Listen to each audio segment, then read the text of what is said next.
So today I woke up to a text message from a friend, and he was like, "Hey, look at this thing that just came out." And I said, "Okay, I'll look." And sure enough, I looked, and oh boy, was it Splatoon news! Oh boy, was it Splatoon news! So we just got a kind of like a teaser, just a little teaser for a new Splatoon spin-off game.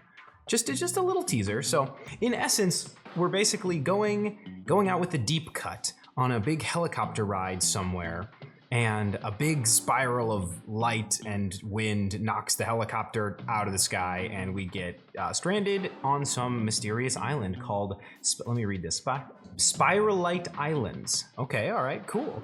I've been wanting a Splatoon like single player campaign that's like a full game, not just the little one you get in the game. Of course, they've gotten bigger, especially with the DLCs and stuff, but I've wanted like a full standalone game where you can really explore the mechanics that Splatoon presents in like a really, really deep way without having to like root it as like a second afterthought to like the main online game.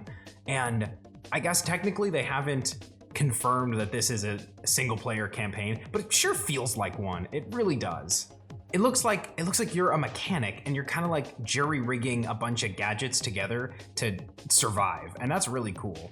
Like, I love the design of these, like, I don't know, all of the designs look really good, frankly. I've never really been a fan of Deep Cut. I've kind of thought all of their designs were a little, like, not my favorite. But like in this trailer with their like castaway outfits, they look really cool. They look really, really cool. And I just love like the look of the gun. I love Splatoon, but I'm not big on all the words. I don't know all the words, but like that mean things. But the gun they made, that's like made out of like a big soda bottle and like a pot. Like I love the like jerry-rigged look. It's really cool. And then you got this little robot spider guy, like a little robot crab, like just following you around, being your friend. Probably, I assume, he's your friend. It just it looks pretty cool. Now, of course, there's actually no gameplay in this. We have no idea what the actual game is about or how the game will feel or look. Like, will it basically just be an extended single player campaign, or will it be something completely new? Who knows? You have a gun. We see that in the trailer. You shoot it. You can shoot Big Man with it. All right, great, awesome. There's a little robot guy. We love the little robot guy. And you know what? It looks like there might be a fishing mini game, or at least one of them goes fishing. If there's a fishing mini game, then we know it's a real video game. It can't be a standalone single player campaign experience without a fishing mini game. So it looks like they got that box checked. Awesome, great.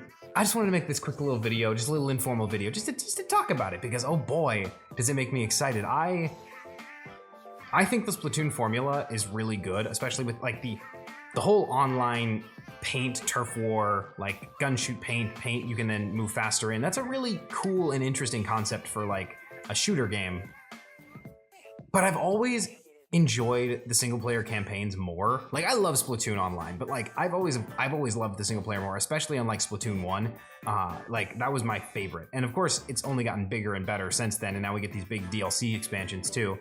But I always thought that if it wasn't tied down to just like small little levels, like you get basically a big puzzle box floating in the aether, if they could really put some actual ambience, and they could actually put some real like structure to what you're doing, building these levels bigger, more massive. And I'm not expecting this to necessarily be like an open world type game, but if it was, that'd be really cool. Can you imagine open world Splatoon?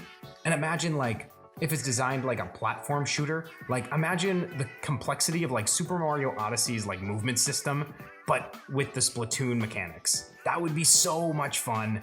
And I'm not getting my hopes up that that's what this is, but they didn't give us any more details besides this is some spin-off game called Splatoon Raiders.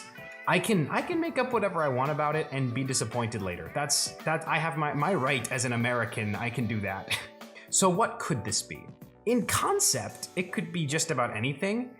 From the looks of it, it just feels like it's another single player campaign that they would put in Splatoon 4. But my question is, why isn't it in Splatoon 4 if that's the case? So I feel like it can't just be a collection of levels where you go shoot up some enemies and try and get to the end. You know, I feel like it can't just be that. It's gotta be something more. So, and the word Raiders, that sounds so much more like, that's more than just like, Splatoon, get to the end of the level. Like, oh yeah, it's Raiders. Whoa, there's something going on.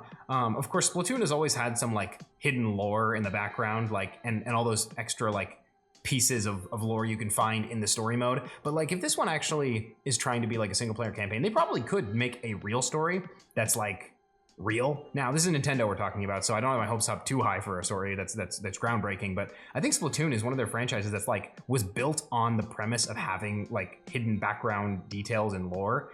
And I really think that they can lean into that with this game, especially if it's like its own big sprawling thing. You know, that'd be cool. Not to say open world. Not to say open world. It'd be really cool if it was open world, but I'm not getting my hopes up. However, if they're doing islands, because it's not the Spiralite Island, it's the Spiralite Islands, plural, two or more.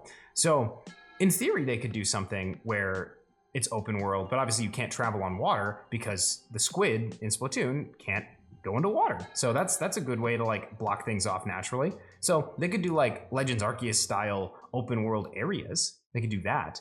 I don't know. It's a really cool concept. Even though we don't know the concept yet. Like all we know is land on island after terrible crash and I was gonna say and survive, but we don't even really know that. We just kind of know that they are doing things, but we don't know what their goal is. We don't know where they're going, what they're doing. I don't know. I mean, maybe some like real Splatoon experts can analyze the trailer frame for frame. That's not what this is. I'm just a guy. I'm just a guy who's filming a little video on his lunch break. That's me. So still trying to figure out what I want to do with this channel. Obviously, little videos like this take significantly less time to make than like a scripted video, because this is, if you haven't noticed, I don't have a script for this one. I'm just making it up as I go. Yippee.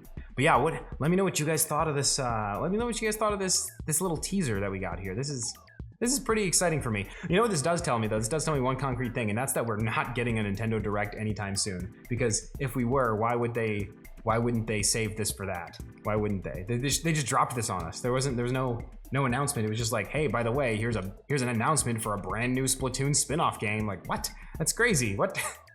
Anyways, I love you. Bye.